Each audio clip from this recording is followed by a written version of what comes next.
A lot going on with the big, beautiful bill. Everything from increased border funding to increased funding for the Department of Defense and a federal tax credit program for school choice. Governor J.B. Pritzker breaking his silence on that earlier this week as to whether Illinois will opt into that program. It is Illinois in Focus Daily. I'm Greg Bishop. Like, subscribe, hit that notification bell, and wake up with us each and every weekday morning. Last week, the Department of Education Secretary for the Trump administration, Linda McMahon, she was with the American Legislative Exchange Council talking about education, and she said that parents need to be able to have school choice. Let's have parents be at the center of that, because parents are with their children. They know what is best for their child, and they should have the choice to put their children in schools where they can flourish. No child should be a prisoner of a failing school. And so to be able to, thank you. And so as we look at the new legislation, I mean, well, we've just allocated we're able to get past, another $60 million for school choice. So now we're up to $500 million. And that just makes such a big difference. And so we've got this program that was part of the big, beautiful bill to allow for $1,700 of private money to be donated to a school choice scholarship granting organization. And that money would then go to parents to be able to pay for a school of their choice for their kids so they can get out of a failing public school, for instance. Illinois had something like this, the Invest in Kids program from 2018 to 2023. There was a 75% tax credit for individuals donating private dollars to scholarship granting organizations. They helped out 40,000 families, but then Democrats at the State House let the program expire at the end of 2023. So we haven't had Illinois Invest in Kids for a couple of years now. So here we are with this federal program. It's not 75% tax credit. It's 100% tax credit, but it's capped at only $1,700 per individual. Illinois has to opt into it. Governor J.B. Pritzker was asked earlier this week about this, and here are some of his thoughts.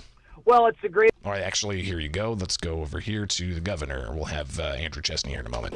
So we've got to look at, remember, Donald Trump is trying to take away funding from public schools.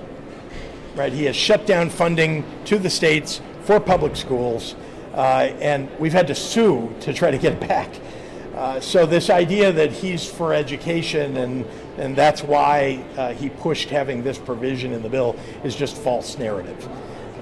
So we're going to have to look at whether or not we can implement a program that will be good for all students and all families that have students in school, and not just a program that's about private schools, sometimes religious schools, and sometimes schools that would reject having an LGBTQ member as a teacher. Whether we should be supporting a program that just does that when in fact the federal administration is taking away money from people who can't afford to go to a public school, who would like to go, private school, who would like to go to a public school that's a quality school, but they're having their funding taken away. That doesn't seem fair to me. So he doesn't really answer the question about the Invest in Kids like federal program, right? He's going to have to be pinned down on that at some point.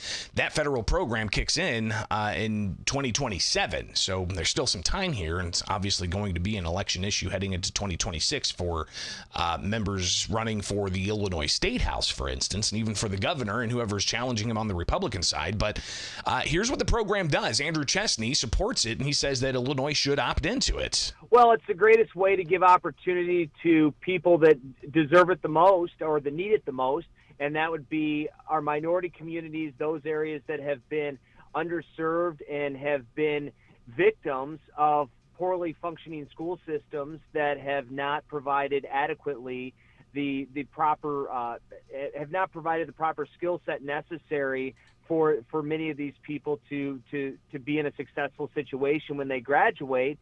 And so educational opportunity opens many doors and gives families the flexibility where there is otherwise financial barriers that make that problematic. And so we, of course, are very supportive of this because we don't believe outcomes should be dictated by a child's zip code.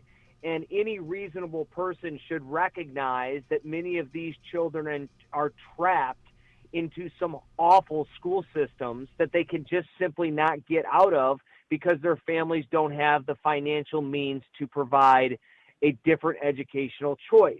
And therefore, if we're able to lower the cost of additional opportunity or additional educational opportunities like private schools, like charter schools, this would certainly should be welcomed by anybody that cares about a child and their well-being. And whether or not Illinois is going to opt into this program, still a big unanswered question. And it's something that Republicans and school choice advocates are pushing for. Some saying that Illinois already has that infrastructure set up. They've got scholarship granting organizations that were there for Illinois Invest in Kids. So kind of seems like it would be turnkey just to say, all right, we're ready for it. We've got several school granting organizations already in place that can accept these donations and give people that 100% federal tax credit. And then others saying that it should be expanded even to Illinois and to have the Illinois Invest in Kids program reinstated to stack on top of the federal program. So how that's going to work out, not sure. But back to Linda McMahon, the Secretary of the Department of Education for the Trump administration. She says that Trump is really focused on getting the dollars to help the kids in school. I specifically didn't say we were shutting down the Department of Education.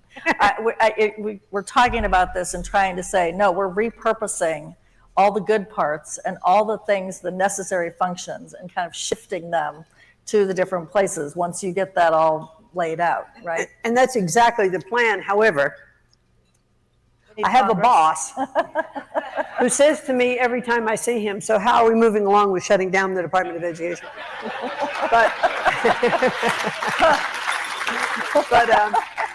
But he means exactly what you have said and what I have said. He wants to, I mean, the teachers' unions, which you affectionately mentioned, are oh, so affectionately.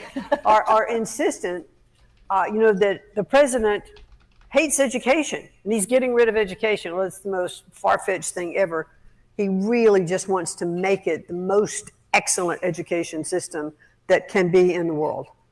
Well, absolutely. The panel before us was talking about kind of disrupting it in a way that kind of iron sharpens iron. This is not an attack on public schools. This is a way for public schools to get out of what they've been stuck in. Something we'll be watching here closely in Illinois. Obviously, it's a huge issue with Illinois education, and some analysis indicating that there's a lot of work to be done in that space in Illinois in the public sector, but why not just give kids some school choice? It's a debate we'll be watching here with Illinois in Focus Daily. I'm Greg Bishop. Like, subscribe, hit that notification bell, and wake up with us each and every weekday morning here for more Illinois in Focus Daily.